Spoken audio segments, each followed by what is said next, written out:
নমস্কার শ্রোতা মণ্ডলী, বড়রা আমার প্রণাম নেবেন আর ছোটরা আমার ভালোবাসা নিয়ে আজকে একটি খুব সুন্দর ভিডিও নিয়ে আপনাদের সকলের সামনে উপস্থিত হয়েছি। আশা করছি যে এই ভিডিওটি আপনাদের সকলেরই ভালো লাগবে। তো চলুন কথা না বাড়িয়ে ভিডিওটা শুরু করা যাক। মনোযোগ সহকারে শুনবেন, স্কিপ করবেন না, তাহলে কিছুই বুঝতে পারবেন না। কামারপুকুরে সন্তান হওয়ার সুবাদে এক দীক্ষার্থীর মনে বাসনা ছিল রামকৃষ্ণ মঠে দীক্ষা গ্রহণের, কিন্তু সমাজের বা নিজের মনের কিছু বাধক তার ছোট বয়সের সেই ইচ্ছাটিকে বারবার দমন করেছে। যদিও ঠাকুর শ্রী রামকৃষ্ণদেব, মা, স্বামীজি এবং সংঘ জাতি, ধর্ম, বর্ণ নির্বিশেষে সবার, কিন্তু এই যে মনের বাধক, সে মনে মনে অনেক কিছু ভেবে নেয় ঘটনা ঘটার আগেই।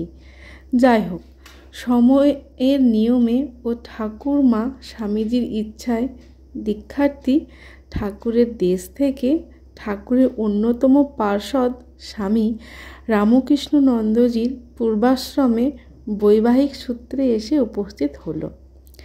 দীক্ষার্থীর শ্বশুর ও শাশুড়ি মঠ ও মিশনের ভক্ত, সেই সূত্রে দীক্ষার্থীরও মঠ ও মিশনে খোলাভাবে যাতায়াত শুরু হলো। মনের সংকোচ অনেকাংশে দূর হলো, কিন্তু ঠাকুরের মন্ত্র পাবে এটা তার স্বপ্নের মধ্যেই ছিল না। কিন্তু তুমি যা ভাবো তিনি ভাবেন অন্য। ক্রমে দীক্ষার্থী বিবাহের পর নতুন পরিবারের সাথে বেলুড় মঠে চলল।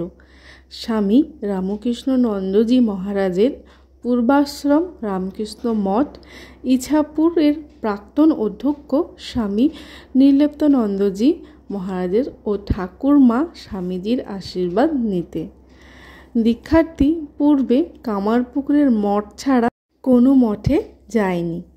ঠাকুর মা স্বামীজির মন্দিরে প্রণাম করে দীক্ষার্থী পরিবারের সাথে গেল বেলুড় মঠের বয়স্ক ও অসুস্থ সাধুদের আশ্রয়স্থান আরোগ্য ভবনে রঞ্জিত মহারাজের সাথে দেখা করতে ও আশীর্বাদ নিতে।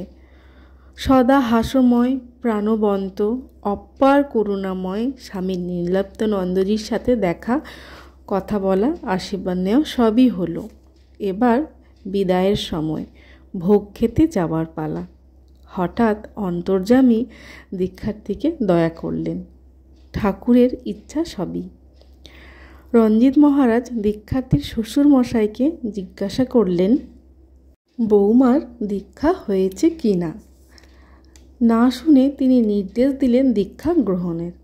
দীক্ষার্থীর পূর্ব ইতিহাস রঞ্জিত মহারাজের পূর্ব হতে জ্ঞাত থাকার কারণে মহারাজ প্রায় ধমকের সুরেই বললেন, কামারপুকুরের মেয়ে আর মঠে দীক্ষা নাওনি। মহারাজের আদেশে দীক্ষার্থী স্বামী, শ্বশুর, শাশুড়ি সহ পূজ্যপাদ স্বামী সুহিতানন্দজির কক্ষে হাজির হলো। পূজ্যপাদ স্বামী সুহিতানন্দজিকে প্রণাম করে দীক্ষার্থী তেনাকে মনে মনে গুরুর আসনে স্থান দেওয়ার কথা ভাবতে ভাবতে সেবক মহারাজকে দীক্ষার কথা জিজ্ঞাসা করতে তিনি বললেন, বর্তমানে বেলুড়ে পূজ্যপাদ মহারাজের দীক্ষা হচ্ছে না, কোনো আশ্রম সেন্টারে যোগাযোগ করতে হবে। অজ্ঞাতা দীক্ষার্থী ভাবল দীক্ষা মন্ত্র তার কপালে নেই। এই ভেবে আবার আরোগ্য ভবনের পথে পা বাড়ালো। কথায় আছে, কোনো কিছু তার কাছে অন্তরের অন্তঃস্থল থেকে চাইলে অবশ্যই মেলে। ঠিক ঘটলেও তাই। আরোগ্য ভবনে মহারাজের কাছে দীক্ষা না হওয়ার সংবাদ জানাতে মহারাজ প্রেসিডেন্ট মহারাজ পূজ্যপাদ স্বামী স্বর্ণানন্দজির কোয়ার্টার অফিসে যোগাযোগের কথা বললেন। সবাই মিলে যাওয়া হলো দীক্ষার ফর্ম নিতে। একজন ভদ্রলোক বললেন, ফর্ম দেওয়া যাবে না, বই পড়ে আসতে হবে। কিন্তু দীক্ষার্থী নাছোড়বান্দা, দীক্ষা গ্রহণের ফর্ম তাকে দিতেই হবে। ইতিমধ্যে মঠের বর্তমান ম্যানেজার ও প্রেসিডেন্ট মহারাজের সহায়ক দীপ্তি মহারাজ গোল শুনে এগিয়ে এলেন। সব কথা শুনে ও রঞ্জিত মহারাজের কথাই বিশ্বাস করে তিনি দীক্ষার্থীকে প্রশ্ন করতে চাইলেন। উত্তর দিতে পারলেই দীক্ষা গ্রহণের ফর্ম মিলবে। ঠাকুরের ইচ্ছায় দীপ্তি মহারাজের দীক্ষার্থীকে ঠাকুরের বাবার আদি বাসস্থানের নাম জিজ্ঞাসা করলেন।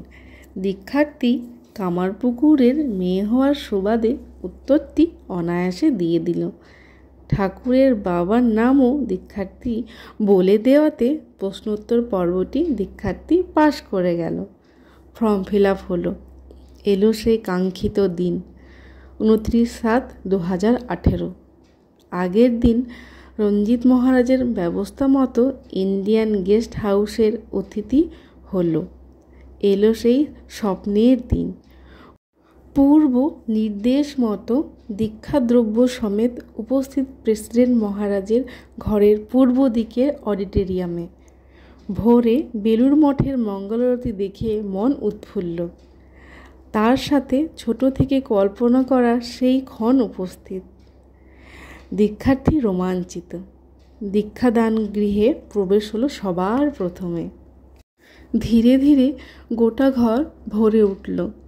110 জন দীক্ষার্থী অধীর অপেক্ষায় অপেক্ষারত। শেষে এলো সেই ক্ষণ। পূজ্যপাদ মহারাজকে সেবক নীলাদ্রি মহারাজ দীক্ষা গ্রহণ কক্ষে নিয়ে এলেন। মহারাজ সবাইকে একে একে মন্ত্রদান করলেন। মন্ত্রপ্রাপ্তি হলো। ঠাকুরের ইচ্ছায় গুরুর কৃপায় ছোট বয়সের মনোবাঞ্ছা পূর্ণ হলো। এবার গুরুর প্রণাম ও ব্রহ্মবস্তুর ছোঁয়া পাওয়ার সময়। গুরুর পরম পদকমলে মাথা রাখার সাথে সাথে নিজেকেও তার কাছে সমর্পণের সময়। সব হলো। পূজ্যপাদ মহারাজ প্রাণ ভরে আশীর্বাদ করলেন আমায়। আমার স্বপ্ন পূরণ ও জীবন সার্থক হলো। এবার তার প্রদত্ত মন্ত্রের মাধ্যমে ইষ্টকে পাওয়ার পথ চলা শুরু, তাও গুরুর কৃপায় চেতনার হাত ধরে। আশা করছি যে আমার এই ভিডিওটি আপনাদের সকলেরই খুব ভালো লেগেছে। এরকম নিত্য নতুন ভিডিও পেতে প্লিজ আমার চ্যানেলটিকে লাইক, শেয়ার, সাবস্ক্রাইব করে পাশে থাকবেন। আজ এই পর্যন্ত। দেখা হবে নেক্সট ভিডিওতে। জয় ঠাকুর, জয় মা, জয় স্বামীজি।